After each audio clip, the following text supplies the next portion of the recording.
Anda kembali bersama kami di Newsroom Siang dan kita masih membahas mengenai buzzer picu hoax. Nah ini berikutnya, ini saya mau ke Pak Ferdinandus. Ini kan kita tahu Menkominfo sudah memberikan instruksi gitu ya untuk menindaklanjuti para buzzer ini yang mulai meresahkan masyarakat. Nah kalau misalnya dari Kominfo sendiri, ini apa sih indikasinya kalau akun buzzer itu terindikasi mungkin terindikasi tadi hoax dan lain sebagainya, itu apa, apa saja indikasinya untuk ditindaklanjuti sampai ditutup? Baik Mas Rizky, sebenarnya buzzer dalam konteks finansial, dia bisa dua jenis ya, buzzer yang memang dari hati. Ada orang yang suka sama misalnya pemerintah, kemudian suka sama presiden, kemudian menjadi buzzer yang setia, selalu setiap postingan Pak Jokowi di retweet, di favoritin, di like. Nah itu tidak ada masalah.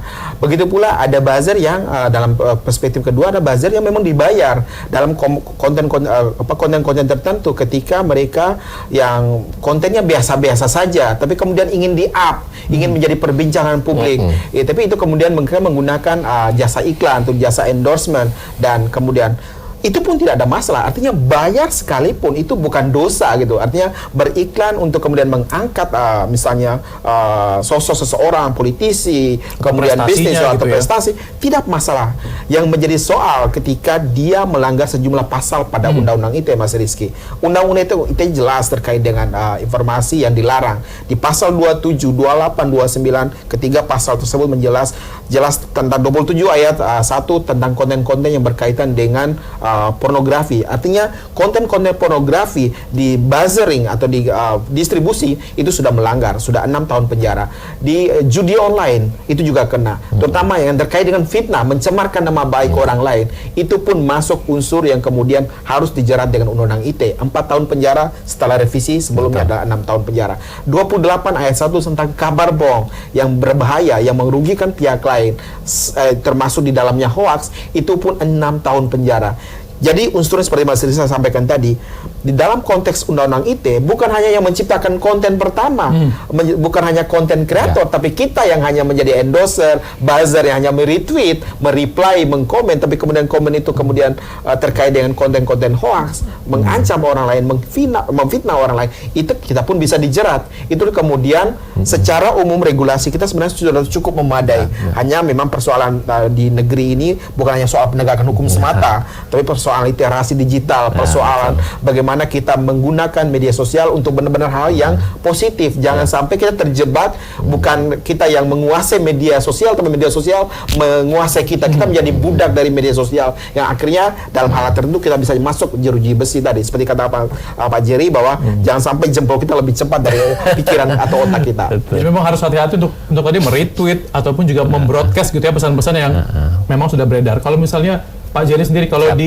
selama Anda di DPR kemarin itu Pak, ini sudah ada respon khusus nggak untuk para buzzer-buzzer media sosial? Jadi memang kami pertama mengapresiasi Kominfo ya. Selama menjadi mitra kami, kebetulan saya di Komisi 1, kita sangat aktif ya dalam hal melakukan literasi digital, dalam hal melakukan sosialisasi mengenai pentingnya sosial media, dan juga bentuk kehati-hatian dalam menggunakan sosial media dan juga media konvensional. Kita roadshow itu Pak. Jadi sekeliling Indonesia ini dibagi-bagi tugas-tugasnya.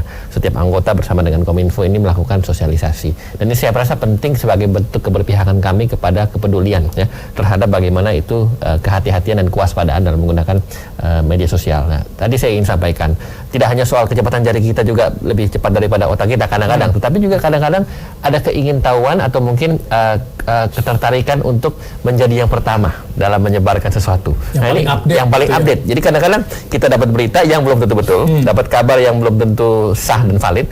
Tiba-tiba karena kita merasa kita ingin menjadi yang pertama untuk menyebarkan, kita buru-buru, cepat-cepat. Ya. Bahkan boleh dibilang balapan dengan orang lain untuk menyebarkan kepada orang lain.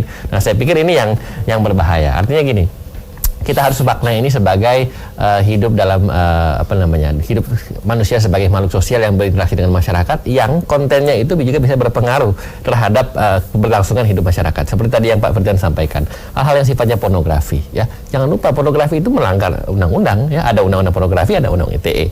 Dan jangan lupa juga bahwa tidak semua masyarakat juga bisa disebarkan hal seperti itu, dan juga dipancing dan diprovokasi dengan hal yang sifatnya pornografi. Lalu kedua, hal yang sifatnya sara dan juga pencemaran nama baik. Nah, hal ini yang mungkin masyarakat kadang-kadang agak sedikit tipis bedanya antara bagaimana kebebasan berekspresi dengan kebebasan untuk menyebarkan dan juga menyebarluaskan hal-hal yang sifatnya itu sesuai dengan undang-undang. Karena kadang-kadang masyarakat bilang begini, oh masa kita tidak boleh menyebarkan sesuatu yang sifatnya itu personal.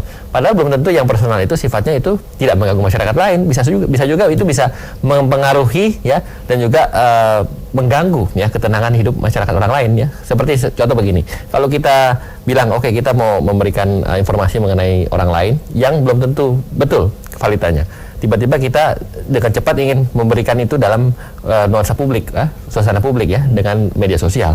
Nah, orang yang tersebut yang bisa kita kita berikan informasinya belum tentu merasa nyaman dengan hal itu, dan dia bisa menuntut balik kita. Nah, hal-hal seperti ini yang saya pikir kebebasan berekspresi itu kan ditentukan oleh kebebasan orang lain. Nah, ini yang dalam media-media konvensional dan media sosial khususnya harus juga digalakkan situasi seperti ini sehingga masyarakat itu lebih tertib dan disiplin. Nah, makanya saya sangat setuju bahwa Undang-Undang ITE ini sudah melalui revisi, dan sekarang mudah-mudahan di periode ini DPR RI bisa mensahkan Undang-Undang KKS, ketahanan dan keamanan cyber. Kenapa?